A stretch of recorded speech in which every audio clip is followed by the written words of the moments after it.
Well, hello everybody. This is Scott Roberts here, and today we are on with Richard Ozer from the East Bay Astronomical Society and the Chabot Space and Science Center. Of course, it's Jerry Hubble who's on with me daily, and Carol Orge from the Astronomical League. Gentlemen, you guys can unmute yourselves and talk. Oh, thank you. Yep, right. And so. Of course, it's Friday, and we had ahead of us the Labor Day weekend, so maybe some of you are heading out camping if it's not too hot or too smoky or too cloudy, and maybe getting in some starlight this weekend. That would be great. We are, we are planning on lots of really cool things. I wanted to first off speak with Carol.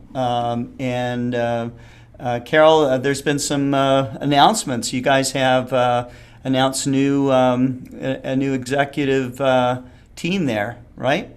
Yes, we do. As of September 1st, we have a new president, which is myself, Carol Orge. Another time around the horn. Yeah, yeah. Our new vice president is Chuck Allen. Yep. Our new secretary is Terry Mann. Wow. They're both former presidents of the league as well, so we've got a very strong team in place there, and we're very glad to be facing a new year with lots of possibilities in spite of all of the other issues that we have with COVID and so on. Right. Yeah. So how has COVID really impacted the Astronomical League? What do you think? It's basically shut down most of our outreach activities. So we've had to reinvent some things. And what many of our societies are doing is doing online virtual type events. And that is not quite as good as being at the eyepiece, but it certainly works out. I've heard several clubs that are doing it on a regular basis, maybe 1 to 2 times a month, and they're either probably on Facebook seems to be one of the major platforms, and it's worked out very well, and it allows the reach to be increased a lot beyond what a normal club would have at its observatory or its observing site. Right, right, and well, that's great. Now, here, I guess I'll bring us back into gallery view. I get, we get the Reflector magazine, and I think this is one of the principal benefits of being a member of the Astronomical League. How big is the league these days? We are now at 18,000 members, consisting of slightly more than 300 clubs nationwide.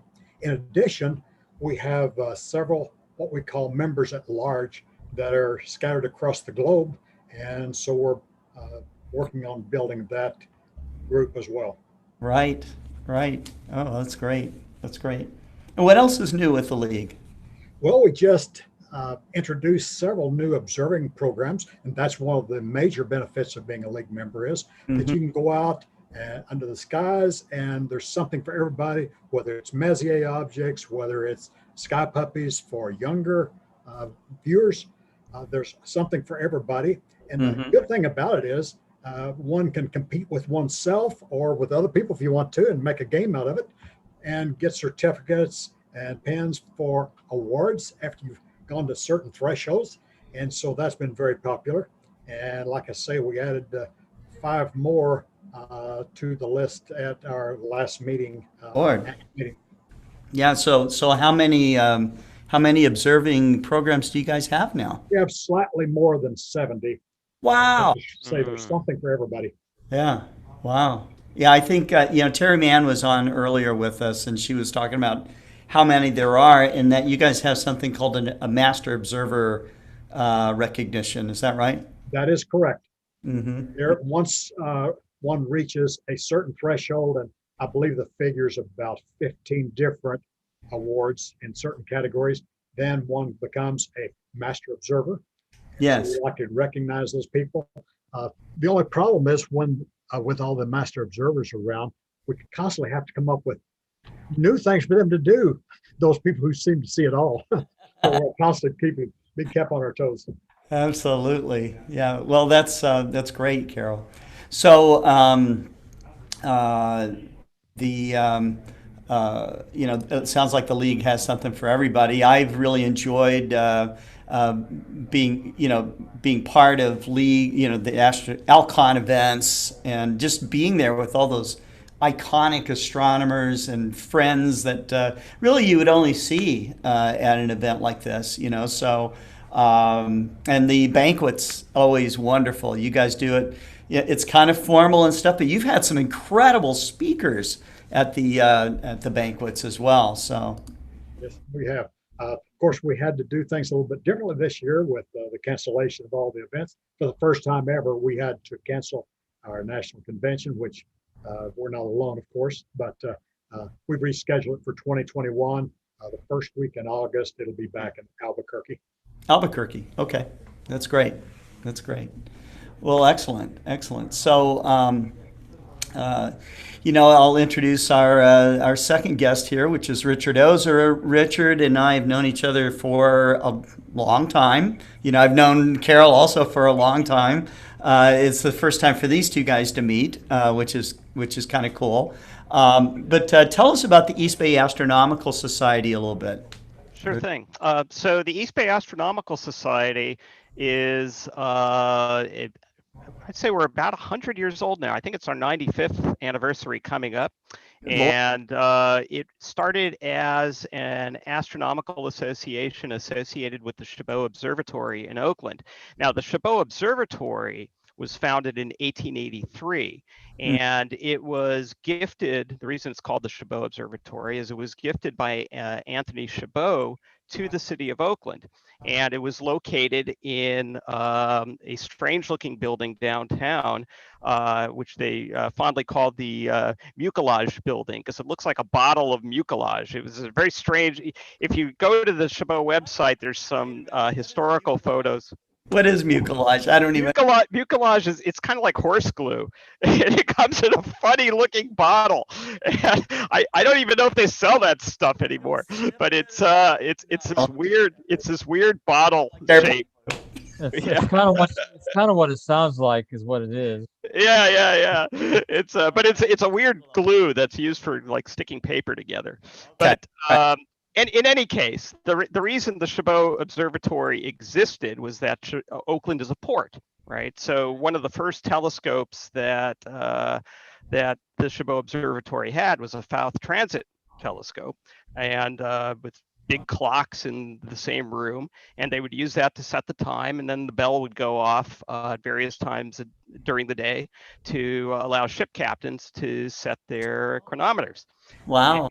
And so that's how the observatory started. And then 3 buildings later, it's now up at the top of the hill. It's really an astronomical observatory and a science center associated with the Oakland Unified School District, the City of Oakland, the East Bay Regional Parks District, and the East Bay Astronomical Society. We have this crazy organization that's called a Joint Powers Agreement, where each of those organizations share directorship of the institution. I see. And EAS has its own programs, and even though we're joined at the hip with Chabot, we provide a group of volunteers to help run the telescopes.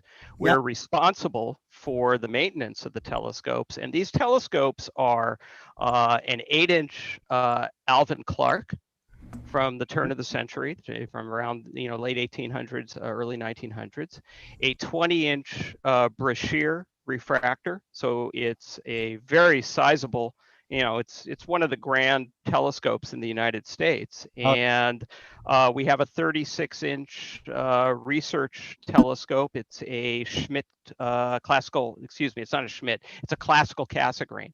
And that's used for astrophotography, for viewing through through the large telescope. People get excited about that. And also for near Earth asteroid research. And we've done a lot of reporting to the AAVSO and various other institutions on near-Earth asteroids.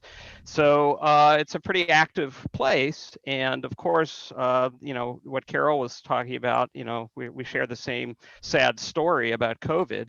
And obviously the Science Center has had to close up. It's a public institution, and we can't take the chances of having it turn into a, you know, a super spreader event, right?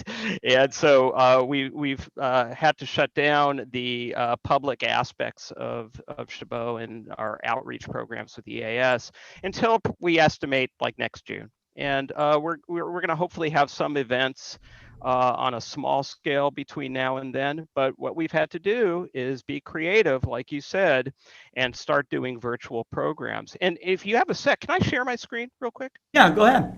All right, I'll show you some photographs to put this in context. And so this is the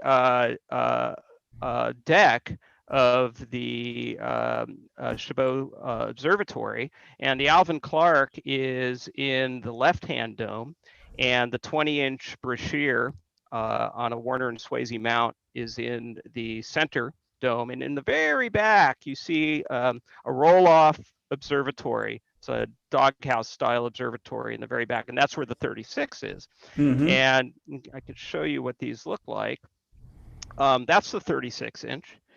And this is the scope that Gerald McKeegan and I use every Saturday night to do a virtual program at 9 o'clock. The way we make this work is we really had a couple of criteria that had to be met. No one was certain we could do a live program through this telescope. People had tried in the past and they had not had very good success.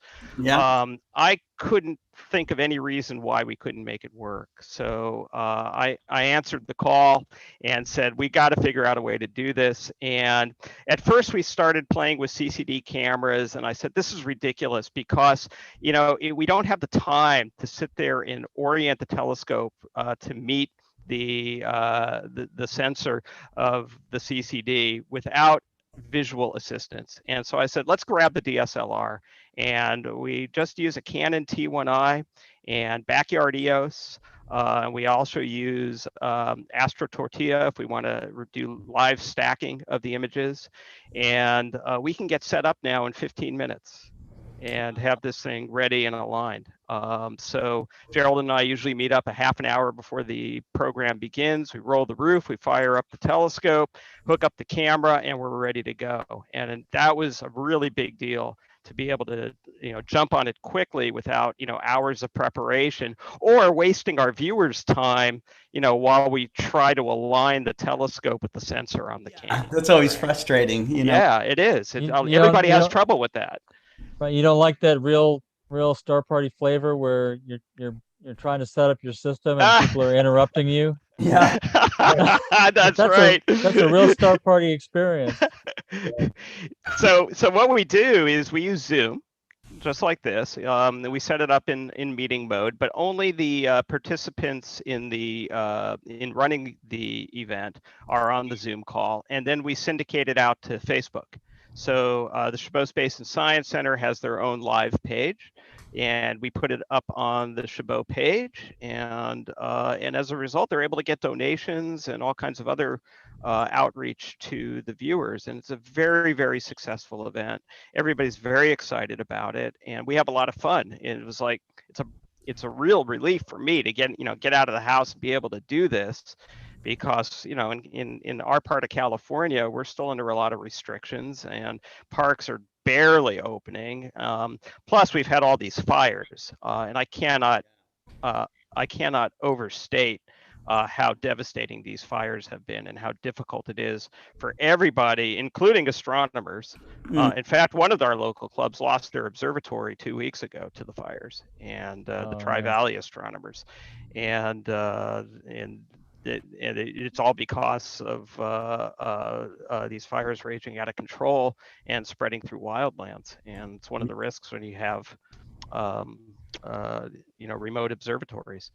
Richard, so anyway, in an earlier time, I sure enjoyed visiting the facility when Dr. Mike Reynolds was still Yes. the director out there. We had an outcome there one time, and what a fabulous facility. Well, Mike was a dear friend to many of us, and will be missed forever. And we all remember fondly how much Mike did for the astronomy community internationally, as well as the amateur astronomy community in the Bay Area. And without his leadership, the new observatory and Space and Science Center would have never been built. Mm-hmm. So. That's right. Well, he certainly was instrumental. That Michael Reynolds had such a tenacity to get things done, and he could also be an arm twister too. Yes. Arm twisting needed to be done. So true. But I'd certainly miss all of Mike's humor and drive and imagination, and constantly looking for a way to do astronomical outreach. He has touched East Astronomical Society, Chabot, the Astronomical League. He wrote the outreach program for the Astronomical League.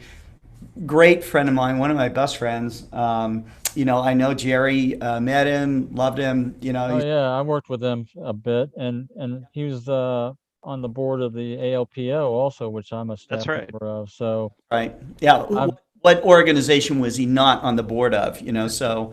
Yeah, him and John Westfall at the same time, I believe, as well. So I don't know if you knew John. Yeah, right. Yes. Mm-hmm. Sure. So, yeah. So, you're talking about iconic people here. And Richard, of course, you're one of them. So are you, Carol. And, of course, Jerry is too. So, I think he's trying to say we're old. Yeah, that's right. It's a nice way of saying that. Exactly right. That's right. So, we're all still young. We're all still young at heart. Yeah. Richard also, I asked him if he would be interested in bringing that 36-inch telescope to our global star party, which is going to happen next Tuesday. And apparently, are you guys going to be able to pull that off, do you think? Yeah, we're up for it. We were really excited about it. And assuming that the weather's okay, we're ready to go. So. Oh, great. So, yeah, we'll That'd have be awesome. use to the 6-inch, and it should be great. With the Astronomical League, we have been talking about ways that we can get. They're our official sponsor for the door prizes, and so. Later at the end of the program, Carol will ask a question, a league question that you'll have to go on their website and you'll have to find. So, anyways, I hope I'm not just pouncing that on you, Carol. No, I've cheated just a little bit, so I've got some notes. Yeah, you were saying something about arm twisting, so. Yeah, he does that to me. So I'm going to jump to Jerry right now. We're going to talk about the OpenGOTO community and what's going on the forum these days. So we've had a lot of new beginners come into the forum this week.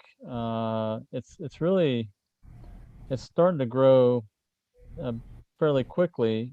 We do have a little higher turnover rate that I'm noticing. People are coming and going. Mm-hmm. So the number of members is growing about the same, but we have a little more turnover. I think more members coming in.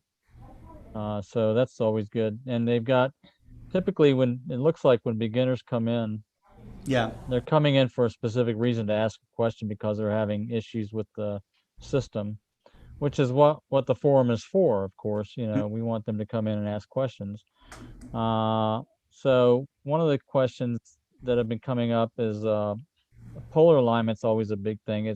Sometimes it's hard for beginners to understand completely what they're trying to do with the polar alignment, and also with the polar alignment scope, how it works, and what the reticle looks like, and what it means to be able to do the alignment with the polar alignment scope. Mm-hmm. And the thing about polar alignment is there's so many ways to do it now. It wasn't just drift alignment, like it was in the day, or just your basic polar scope that you use to get close. So one of the biggest pieces of advice I give beginners, and y'all can check me on this to see how good it is to say that don't worry about the polar scope at front. just plop it down close to north. Use a magnetic compass. Understand what magnetic declination is to get it within a 2 or 3 degrees. Make sure your altitude is set according to the guide on the side of the mount, the little altitude scale. And then just use your mount slew. This is for our PMC8 go-to mounts, but once you get it close, I would say within 5 degrees, slew to an object, and that will verify if it's close to the object or if it looks reasonable. Then that means you've got all the settings correct on the go-to system. You've got your longitude and latitude, set correctly. Your time is set correctly. That's always a good thing when you see beginners say, "Well, I'm about 15 degrees off all the time." Well, yeah, okay. Have you checked your time zone to make sure it's set correctly? That type of thing. So it's just get the bare bones working first, and then demonstrate it to yourself, and then you can start layering on these pieces. So that's part of what's been going on with some of the conversation. One of the other things that has been talked about recently is, or today and yesterday, is with auto guiding. People are confused about how to set up their auto guiding system. And then once they understand that, they start gathering guide logs, and now they're starting to question, is this performance good for auto guiding? What is my PE? Is this acceptable? I mean, is this normal? Because they really don't have any way to relate to it unless they've read a lot about beginners. And the other thing about beginners is they like to jump in with both feet, like I did when I first got into the electronic realm of about 12 years ago, when I jumped back into electronic astronomy, basically is what it came, astrophotography again, and learning all the new technology. You want to get in here, you're excited to bring it on, you may be technical savvy a little, and you want to dig into it and work it. And there's a learning curve there. People don't always realize that this isn't a toaster. Yeah, it's a huge learning curve. Right, that you put together and you turn it on, right? There's a lot of moving parts, and I think the old saying, "Progress, not perfection," is really what you have to stick to, because especially newbies, they get really concerned about some very specific thing that doesn't seem right, but it's in the overall picture, it's not the most important thing. And the notion of getting them close and to the point where you could take a 30-second image and a 1-minute image and a 5-minute image and then a 10-minute image and see where it falls apart, and then start solving that problem, instead of saying everything has to be perfect from the get-go. Right, exactly. Yeah. Yep. You have to set yourself up for success, Yeah, so. that's right. Otherwise. Well, the other side of that is that it's interesting to hear people ask, well, can it do this? Or what if I do that and configure it this way? Will this work? And I always tell people, well, probably, but try it. Just try it. Just do it, and see if it works or not, You might come up with a disappointing image, but you're not going to break the equipment. That's for sure. Well, let's see who's online with us today. We have Jeff Wise here. He's saying TGIF. Jazzwiz 13 is on with us. Tyler Bowman, customer service rep, is working with us. Tyler, Gary Palmer had reached out to me, and we have we're going to be working with you more closely on astrophotography, so stay tuned for that. Brett Blake says afternoon. Chuck Lewis is with us. Yo. Wolfgang from Germany says happy Friday. Dave Ing says nice long weekend. Brett Blake is talking to Tyler. I was up until sunrise this morning. Guess astronomy's a natural for me. Okay. Absolutely. Dusty Haskins says happy Friday. Who else? We got Chuck Staw with us. Chuck's is all the way from the UK. So Astro Beard in Annapolis, Maryland says howdy. Bergman Scooter says hello. We've got Nick Ebbets. Starlight would be nice. Lots of clouds in the UK. Sorry, Nick. Maybe it'll clear off this weekend. Michael Whitaker says, good evening, everybody. Davine comments, he says, one of my club members has his moon picture in the latest edition of the Reflector on page 26. Let me see if I have the latest one here. That's cool. Yeah. It's always exciting to get your images published. Oh, yeah. Big time. 25. Oh, and 26. There it is, folks. Look at that. Yeah. Very nice. That's right. That's right. Yay. Very sharp. There we go. It's totally cool. So, right. All right. So let's see. Gary Palmer is watching from the UK. He says, "Hi guys. I guess he's a member at large with the Astronomical League. So that's very cool. Great. Thank you for your membership. Yeah, book, and that's how if you live all over the world, it doesn't matter where you live, you can join the Astronomical League and get all these cool benefits from them. So, Book Davies is on with us. He says, plenty to keep me occupied. Jeff Wise says, I should get my mount tonight. I'm expecting clouds and smoke for a few weeks. Absolutely. If you get new equipment, that's what you get. So hopefully not smoke. Yeah, it's usually just clouds. The smoke is added bonus this year. That's right.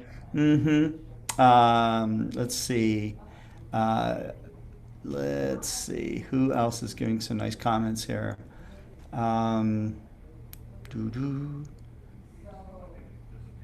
It's fun to read the chats here. It is. Jeff Wise was looking at the image that you threw up there, the 36-inch, and he said tiny people is a good sign. Mike? Yes, always. Yeah. I had to think about that for a second, then I realized what you were talking about. I'm trying to be controversial here, you know.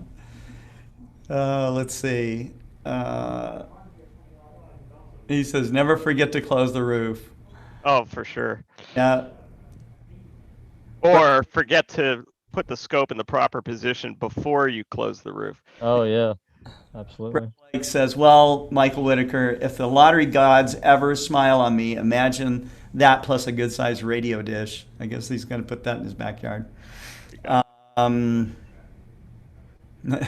Wolfgang says it's not a travel optic. This is not a grab and go. The 36-inch is not a normal grab and go telescope, right? So A stay and go. Stay, yeah, you go, yeah, that's right. Michael Whitaker is more generous. He says, if the lottery gods smile on me, I'll buy us all one each, no worries. Yeah. Jeff Weiss says, when I was 5 years old, I was able to look through the 36-inch scope at Lick. Oh, nice. Yeah, that's like one of the big, huge refractors. Yep. Is that the second largest refractor? The 36-inch? Do you guys know? What was the question? I'm sorry. 36-inch at Lick. Is that the second largest refractor in the world? Yeah, I believe so. Yeah. The 40-inch being the largest at Yerkes. That's right, at Yerkes. Brett Blake says, I heard that Lick survived except for one residence. That's right. It was an unused residence to boot. So very, very minor loss in the overall scheme of things. Oh, man, I saw the pretty scary fire, like the backdrop, you know. It looked like it was right there. Michael Whitaker says, I'd love to observe through something like that. Jeff says, I think our new equipment is better. He's probably right. But it's cool to look through the same scopes that all those great astronomers. Those historical telescopes or something else, and the floor that raises you up to the eyepiece rather than having to get onto it. Oh, that's right. Oh yeah. Wolfgang says, I have to learn now. Here in Germany, the polar declination is only 2 degrees to 4 degrees. Not sure what he's talking about there. I don't know what he's talking about there. Of course, the North Celestial Pole is at the same is at the altitude that your latitude is at. So, right. Tyler's that's not 2 or 4 degrees. Yeah. Right. Um, let's see, Michael Whitaker says, what would be great for everyone would be a video or something showing a polar align through a polar scope on the Xs2. It would explain a lot. Michael, I have committed to doing a PowerPoint presentation. You know, probably be mixed with some video and stuff like that. And I'm going to start with drift alignment. Okay, so we'll do that, and then we'll move on to, we'll do the polar alignment scope, which will be different. But I would like for people to know how it's done, you know, in a precision way, the manual way, you know, the old-fashioned, painful way. So Yeah, we've had that that suggestion before. So yeah, make a video. Jim Norwood, he says, don't forget the tardigrades. Hey, I'm going to just share my screen here for just a second. Oh. But let's see, how do I do that? Let's see. I guess I should know, huh? Here we go. Here's the producer. I am the producer, or whatever it is. Here we go. Let's see. And here they are. So we got Ted, Tom, Terry. Oh no, look at that. Lots of them are in here, okay? And they are going to town, so yeah. So I do like to look at my tardigrades. And you can see there's lots of them in here.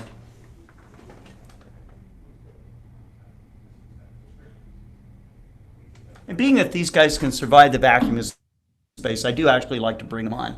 But we're not going to stay on these guys too long here. So here we go. Let's see. Brett Blake says, I have to get myself ready for cloudy nights. I have 2 clear nights coming up. Mounts on the way, but the 2 will have to wait. Sea Fox is with us. Sea Fox 0011. Wondering, with these historical scopes, are they ever refigured with new glass? I think no, we don't do that. In fact, here's an interesting story. We're very close to Tinsley Optical in Richmond, and Tinsley is still, one of the leading optical labs in the world, and they did the figuring of the beryllium mirrors for the James Webb Telescope, so they're really on top of it, right? They came out, and when we were restoring the Alvin Clark and had the thing entirely disassembled, they took the primary optics back with them to the lab and ran an interferometry test on Alvin's work, and they're near perfect. I mean, this guy in 1800s was just an amazing lens maker, and there's no reason to ever switch that glass out. And the brochure isn't bad. I mean, it's an apochromat, so we get a lot of chromatic aberration, and that's sometimes an issue for people, and we'll stop it down to 16 inches or 10 inches to get rid of that for planetary observing or photography. But no, we want to keep them pristine and at their original, the original optics, the original equipment as much as possible. Right. Best we do is buy new eyepieces. Yes. That we will do. You can get those. So. Yes.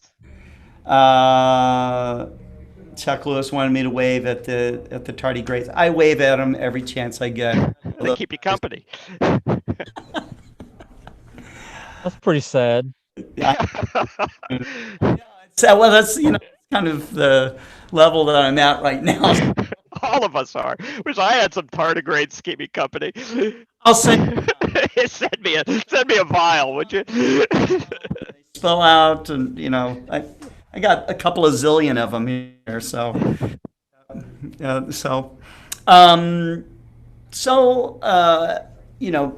like yesterday, if you guys have questions, this is the live forum where you guys can ask. You got a lot of experts up here, and whether it's about the league or what's going on at Chabot Space and Science Center, or the Global Star Party that's coming up on Tuesday night, or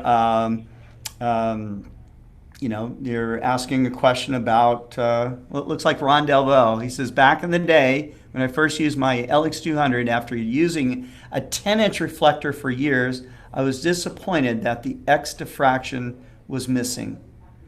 So I made one with a strain. Yeah.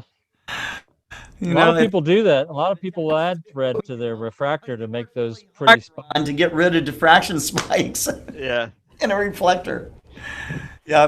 I think some of the image processing software allows you to put artificial spikes back into your images if you Yeah, it want. makes them pretty. It makes them look like real stars, right? Yeah, in That's what a real star PixInsight, there looks must like. be a checkbox somewhere for that. Okay, you remember if you go way back, there was a company called Novak, and they made components, Yes. right? And Novak was the best. they were the best mirror cells and spiders. Yeah. But what was really the best is when you called Novak and you got Novak's mom. Okay, Yes. Novak's.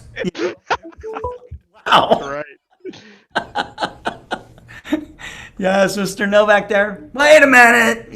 She had like this smoker's voice or something. It was crazy. But I used to love to listen to her. That's a great memory. Yeah. Forgot all about So Scott, that. there's a question from Larry Burge, I think his name is. He's asking about if I got the picture of his scope. Okay, what is the email? So the email he was asking about, he got an older model ED102, and he was asking about it specifically. I think I may have forwarded it to you. I don't know if you saw it, but he had the nameplate, and it looked like just a standard ED102. If you can talk about the history of that scope, maybe he thought he purchased an older one. So Larry in the chat asked the question again. He wants to know if it's an FCD 100 or not. Is that the kind of where he's going with Yeah, it? I think so. I think It would say FCD 100 on, right. on the nameplate. So if it is just it says ED 102, then that is an FCD 1. Now that's not necessarily an older scope. We still sell an FCD 1, airspace triplet. So, and they're good scopes. I don't know if he can type in the serial number. It's got a fairly low serial number, I think, on it. Does So it? you may be able to determine from that. So yeah, he can, or we'll send the email over to customer service and get the answer on, information about the scope for him. So Ron says, how about the S-shaped secondary holders? Seen them? Yes, and that's kind of what I was thinking of when I was thinking of Novak's, because he made these curved spiders that were supposed to eliminate diffraction. Yeah, those work. There's a company in Pleasanton that still makes those called 800 Destiny, and you can get those curved vein spiders from them. Yeah, Larry Bird says it only says EMC coating, so it's an FCD1, and the EMC means enhanced multi-coated deposition coatings. So, yep. So, anyways, I think everybody's kind of got that kind of Friday, let's get out of town feeling. I'm staying in town. I do need to tell you that that Explore Scientific will be closed on Monday in observance of a holiday. So that's happening. On Tuesday, we do have the Global Star Party, but we'll have our regular show, and then we'll do the Global Star Party at 9 o'clock Central. So if any of you are interested on being on that Star Party, go and buy a free ticket at explorescientific.com/events. You'll see where you can buy that free ticket, and you'll get the meeting credentials where you go into a waiting room, and then Kent will give you the broadcast credentials where you'll come on with us live. I experimented last Star Party by starting off with Skype, but Skype just choked. I mean, it would not.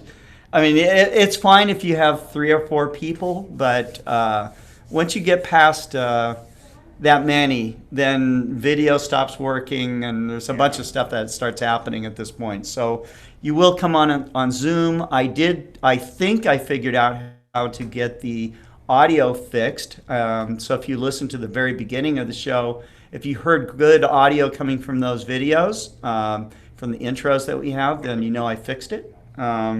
So that took a little bit of homework to do.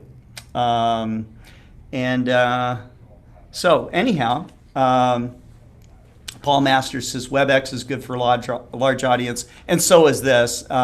Paul, the reason why we use Zoom is because it integrates with broadcasting software much better. So, but you know, I don't know if we're heading up to the end of the show yet or not. What do We you got our question. We got our question for Carol to ask.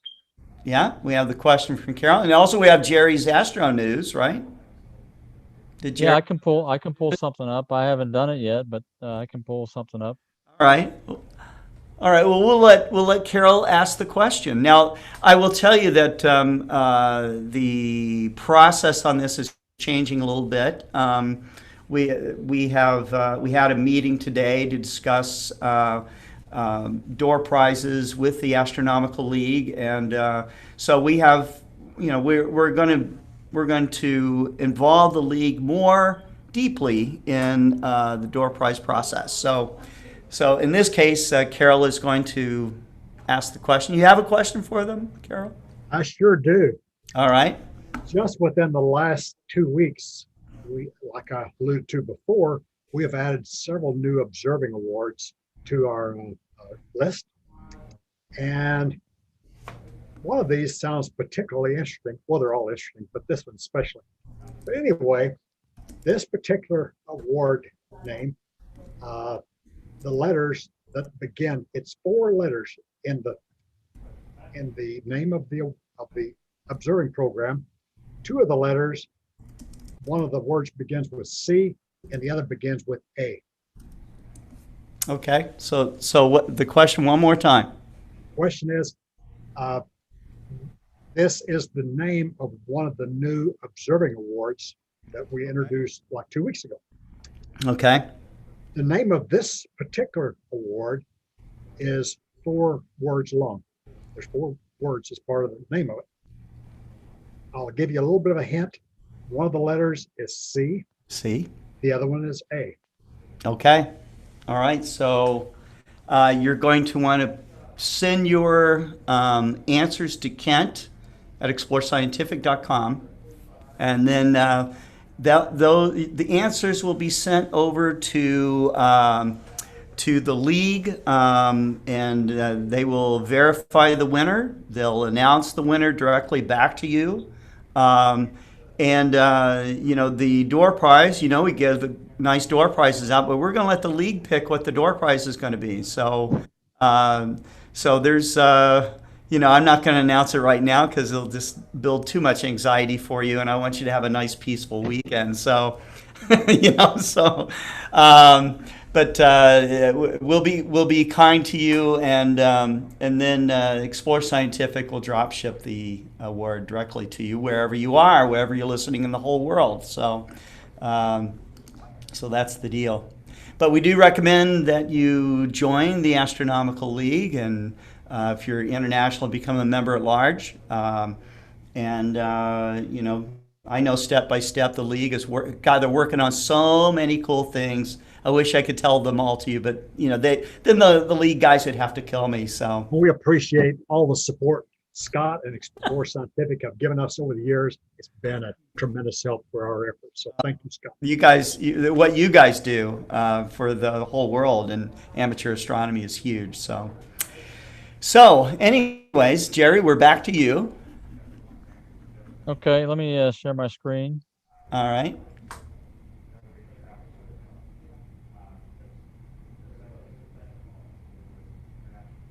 Can you see that? Yep, Europe's largest solar telescope, the Gregor. Yep. So Europe's largest solar telescope, Gregor, unveils magnetic details of the sun. Mm-hmm. The sun is our star and has a profound influence on our planet, life, and civilization. By studying the magnetism on the sun, we can understand its influence on Earth and minimize damage of satellites and technological infrastructure. The Gregor telescope allows scientists to resolve details as small as 50 kilometers on the sun. Lord. Wow. That's amazing. That is amazing. which is a tiny fraction of the solar diameter of 1.4 million kilometers. Yes. So this is as if one saw a needle on a soccer field perfectly sharp from a distance of 1 kilometer. Oh man. That's pretty high resolving Yeah, capability. that is. And that's from the Earth's surface. Yeah. So this was a very exciting, but also extremely challenging project, to say the least. In only 1 year, we completely redesigned the optics, mechanics, and electronics to achieve the best possible image quality, said Dr. Lucia Kleint, who led the project and the German solar telescopes on Tenerife. So that's located on Tenerife. Mm-hmm. Major technical breakthrough was achieved by the project team in March this year during the lockdown, when they were stranded at the observatory and set up the optical laboratory from the ground up. I imagine that helped them keep their interest since Oh, they didn't have nothing better to do. They right. were locked down. Unfortunately, snowstorms prevented solar observations. When Spain reopened in July, the team immediately flew back and obtained the highest resolution images of the sun ever taken by a European telescope. So Lord. that's really awesome. Yeah, that's great. I don't unfortunately there's no pictures on this article. I'm sure we could find a picture somewhere. I always have to have more pictures in my articles, that Yeah, I read because I just read the pictures. So, right. They're easier on the eye sometimes. yeah, oh yeah, that's right. Well, gentlemen, let's see. There's some conversation about what weather service do amateurs use to watch the weather from your area. I've got a very specific thing that I use. What do you use? It's called Clear Dark Sky. Yes. It's an astronomy That's true. weather prediction system it's provided by Attila Danko. Yeah, pretty And reliable. oh yeah, I've known Attila for a long time, and he does a great job. So he Mm-hmm. takes meteorological data from Canada, from a Canadian source, I think, and turns it into these nice little graphics that give you an overview of what the weather is for your location. And the Mark Slade Remote Observatory has our own location. Yeah, that's Um, the thing about it. Yeah. So let's see. Clear dark sky. Yeah, I use that as well. That's a very good Do you? tool. Yeah. Yeah. I use that. I also, on my Android phone, I use an application called FlowX, FLOWX, which is a terrible name. It sounds like a medication, but it's got a really great interface and has all the different weather components for doing forecasting. Mm-hmm. Mm-hmm. You had a little bit of a blip there. Sorry. Say what it was again, Richard. Yeah, the name of the application is FlowX, FLOWX, which I said is an unfortunate name because it sounds more like a medication than a weather program. Sure. But I find it to be one of the best user interfaces for weather software. Or something. So yeah, yeah, extra strong. Yeah. extra strong. I can share real quick the what the sky chart looks for the Mark Slade Remote Observatory real quick. Just take me a second here. Yeah, and I put up the link to cleardarksky.com. So that's what it looks like. There we go. So teach them how to use this, how to read this. All right, it's very easy. Pretty much. Darker is better. Right. Okay. So you got different categories. You got cloud cover. You actually got two rows for cloud cover to give you different sources of the data. You've got the sky transparency, you've got the seeing level, and then you've got darkness. And of course, darkness is impacted by the sun during the day and also the moon at night, which is what's shown here. So you want everything to be like over here is much better later in the week on Sunday. Saturday at what is that, 1 o'clock in the morning or midnight? When is that? Yeah, so right here. Mm-hmm. So this Saturday at 1 o'clock in the morning. Okay. That's tonight. Sunday at 1 o'clock over there where it looks real nice. Right. So over here on Sunday is when it starts to get better. But you can see it's tonight for us. It's not going to be very good. Mm-hmm. And Seeing. then it gets better on Saturday and Sunday. Mm-hmm. Yeah. And how about the stuff down below there? Wind, humidity, temperature. Yeah. So that's another indication. for humidity and temperature, the redder it is, the worse it is. So you can see, and if you hover your mouse over, you see how it pops up the values. Mm-hmm. For example, if I hover like where that's too cloudy to forecast for the transparency. But if you look here for cloud cover, that's clear. Yeah. And there it's 63%. And then this would be like above average for transparency. And then seeing, it'll give you items like average or below average, 3 out of 5, 4 out of 5. It's a value out of 5. So like that, that's too cloudy to forecast. So it's average seeing. Mm-hmm. Then it gets worse. That's poor seeing right there. So it's a pretty intuitive interface. It's nice that you can just hover the mouse over and get details for that hour. And it's for every hour of the day.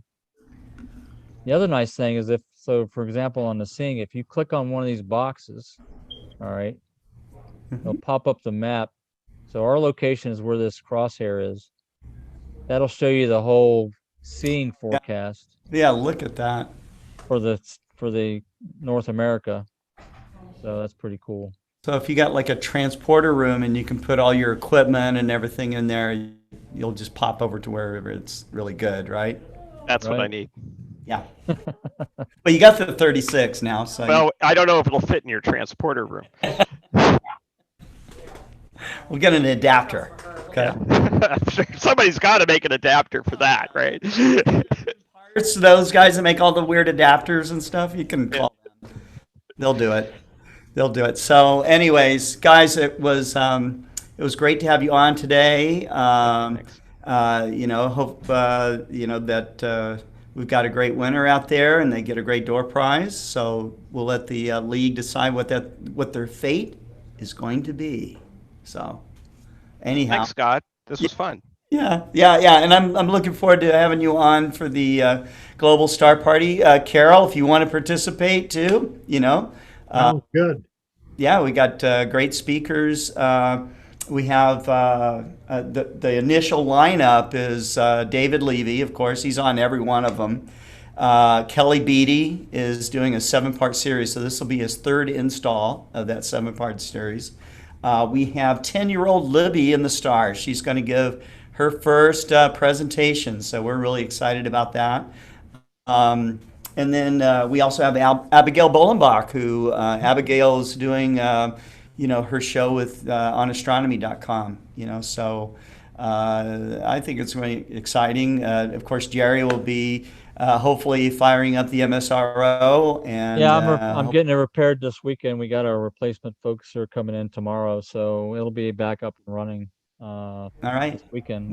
Pulling live views, from all over the world. We have people that have been on the show before. You'll receive an invite to present again if you'd like to. I think that we are probably going to do kind of the more free-form part of it after we get finished with the initial talks. That will.